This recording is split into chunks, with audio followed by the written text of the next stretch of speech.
Anak susah nak fokus waktu belajar. Asyik main pensel, tengok gadget, tanya nak makan. Tapi jangan marah dulu, cuba faham sebabnya dulu. Pertama, otak dia mungkin penat.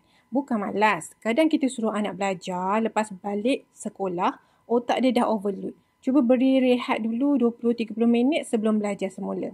Yang kedua, persekitaran tak sesuai. Belajar dekat TV terbuka, adik nangis, meja semak. Mana tak hilang fokusnya kan? Bantu anak cari sudut yang tenang walau kecil asalkan selesa.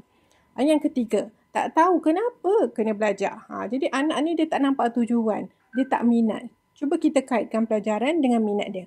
Contoh kalau pandai matematik nanti senang nak kira duit bisnes mainan awak tu. Yang kedua, kalau faham sains boleh jadi doktor macam dalam cerita Upin Ipin. So apa kita boleh buat? Kita bantu anak kita set masa belajar. Contoh 25 minit belajar, 5 minit rehat. Tu teknik Pomodoro lah. So duduk temankan anak sekejap masa mula belajar tu. Dan kita juga boleh beri pujian yang kecil lah lepas siap satu tugasan. Okey, semoga bermanfaat insyaAllah.